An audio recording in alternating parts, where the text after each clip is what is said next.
Todos os dias, milhares de aviões cruzam os céus mundo afora.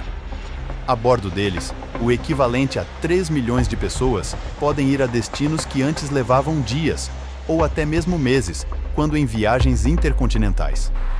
Mas, para que chegássemos ao patamar atual, onde grandes jatos voam a cerca de 900 km por hora e levam milhões de pessoas de forma rápida e segura, foi necessário que um antigo e importante setor fosse pioneiro no uso de aviões: as entregas de correspondências. No vídeo de hoje, o Desvendando Negócios vai mostrar como os Correios foram vitais para o nascimento de uma indústria que hoje movimenta 900 bilhões de dólares em todo o mundo. Início do século XX. Os primeiros aviões ganhavam forma e eram testados por entusiastas mundo afora. O brasileiro Santos Dumont realizava o primeiro voo em Paris, a bordo de seu avião 14 bis, enquanto que nos Estados Unidos, os irmãos Wright mostravam ao público seu modelo. A aviação era então uma modalidade extremamente perigosa, com modelos montados em pequenas oficinas, muitas vezes com motores sem potência suficiente, o que resultava em diversos acidentes. Praticamente não havia comunicação a rádio, e os pilotos não contavam com informações meteorológicas. Além disso, as poucas pistas de pouso não contavam com boa infraestrutura. Entre 1914 e 1918, a Primeira Guerra Mundial, grande conflito ocorrido na Europa, permitiu que os recém-criados aviões fossem utilizados pela primeira vez como armas de guerra. As vantagens obtidas com a utilização de aviões no meio militar fizeram com que as autoridades começassem a ver um potencial de utilização em atividades governamentais. Uma das novas atribuições para os aviões viria de um serviço milenar e vital para todos os países do mundo: o serviço postal e suas entregas de correspondências. O envio de correspondências por via aérea não era bem uma novidade. Séculos antes, os pombos-correios já eram utilizados para enviar cartas no Antigo Egito, atividade que se espalhou por vários outros continentes. O uso de máquinas criadas pelo homem para este fim também era mais antigo, com registros do século XVII, onde um balão de ar quente realizou a atribuição na França. O primeiro registro da utilização de um avião para a entrega de correspondências vem da Índia Britânica no ano de 1911, levando mais de 6.000 cartas por uma distância de apenas 13 quilômetros. No mesmo ano, os Estados Unidos recebiam autorização do Congresso e iniciavam seus primeiros voos no serviço postal no estado de Nova York. Nos anos seguintes, o Correio Aéreo Americano se expandiu para outros 20 estados, com as entregas restritas aos limites destes estados, não havendo ainda uma linha interestadual postal. Os repasses de verbas foram aumentando à medida que a atividade ia se provando, até que em 1918, o serviço postal ganhou um aliado de peso na operação de suas entregas aéreas: o Exército. O Corpo de Comunicações do Exército assumiu a aviação dos Correios com o objetivo de treinar os pilotos e melhorar o serviço, emprestando também seus aviões, que após o fim da Primeira Guerra não teriam um uso imediato. No mesmo ano, se iniciava a primeira rota interestadual do Correio Aéreo Americano, entre os estados de Nova York e a capital Washington, D.C., além da primeira entrega aérea internacional, entre a cidade de Seattle, no oeste, e a cidade canadense de Vancouver. A introdução da primeira rota ligando as duas costas do país veio no ano de 1920, ligando Nova York a São Francisco por via aérea. Os aviões com pouca autonomia pousavam nas grandes cidades pelo caminho e só voavam durante o dia, ainda assim encurtando o tempo de envio que antes era feito pelas ferrovias. Com as rotas aéreas se expandindo país afora, os Correios e o Exército provaram que a utilização de aviões era viável. Chegava a hora então de abrir o serviço para empresas privadas realizarem a operação. Se está gostando do vídeo, aproveite para deixar seu like e se inscreva em nosso canal.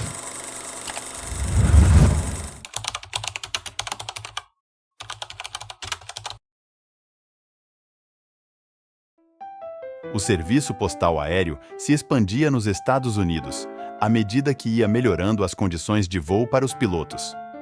vários campos de pouso e terminais foram construídos para atender à nova demanda aérea.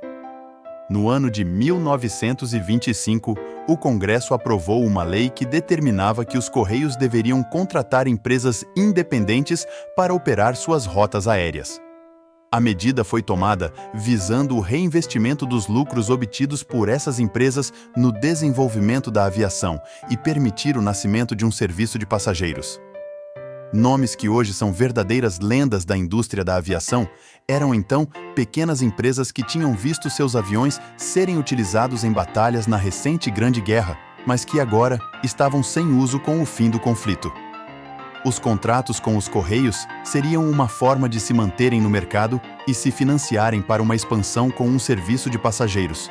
Boeing, Douglas, Lockheed, Fokker, American Airlines, Pan American Airways e até mesmo a gigantesca Ford estavam na lista das empresas contratadas. A lendária Boeing, que era a operadora de uma das principais rotas aéreas, a de São Francisco a Chicago, focou seus esforços na melhoria de seus aviões e no desenvolvimento de novas aeronaves. A empresa criou uma divisão chamada Boeing Air Transport, que ao se fundir com outras empresas menores, se transformou na United Airlines, uma das maiores companhias aéreas do mundo até os dias atuais. A experiência adquirida pela Boeing nos serviços postais culminou no ano de 1933 no lançamento de um dos primeiros aviões comerciais da história. O Boeing 247, com capacidade para 14 passageiros. O Boeing 247 era movido por motores de outra grande empresa, que hoje é uma das poucas fabricantes de motores para aviação, Pratt & Whitney. O avião rapidamente ganhou os céus transportando passageiros mundo afora. Nesta mesma época, surgiram nos aviões da Boeing as primeiras comissárias de bordo, que inicialmente eram enfermeiras. O principal concorrente do Boeing 247 era o modelo Douglas DC-2. A Douglas Aircraft foi outra empresa que aproveitou os contratos dos Correios para desenvolver novos aviões comerciais. Seu modelo DC-2 foi superior ao da Boeing, passando a liderar o mercado na década de 30. A empresa foi uma das protagonistas da aviação mundial, competindo de igual para igual com a Boeing e a Lockheed na aviação comercial durante décadas, até ser comprada pela rival Boeing em 1997. O promissor e recente mercado da aviação comercial atraiu a atenção de um lendário titã da indústria, o poderoso Henry Ford. A Ford dominava a indústria automobilística na década de 30, porém, o nascimento de uma promissora indústria fez com que uma filial fosse criada e um novo avião fosse desenvolvido. A Ford Aviation foi a divisão da Ford voltada a disputar contratos dos Correios e oferecer voos comerciais. Para isso, a empresa fabricou seu próprio avião. O Ford Trimotor, que apesar de ser considerado inferior aos modelos da Boeing e da Douglas, contribuiu para o desenvolvimento do mercado de aviação comercial.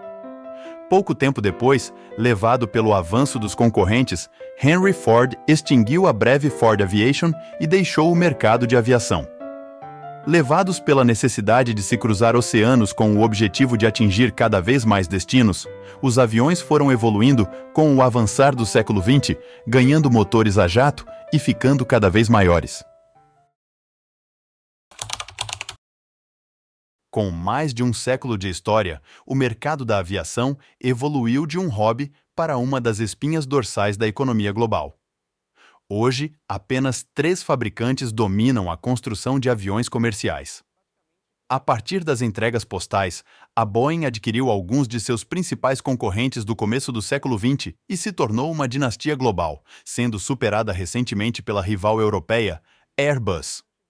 Outras empresas como a Lockheed se voltaram à indústria bélica, fabricando as mais avançadas aeronaves militares em operação. Na aviação comercial, empresas como American Airlines e United estão entre as maiores do mundo, com centenas de aviões voando em todo o mundo. Todo mercado iniciante precisa se provar, e com a aviação não foi diferente. Sem as arcaicas entregas de cartas, não poderíamos entrar em um moderno avião e chegar em qualquer parte do mundo em menos de 2 dias. Se gostou do vídeo, deixe o seu like e se inscreva no canal para ver mais vídeos como esse.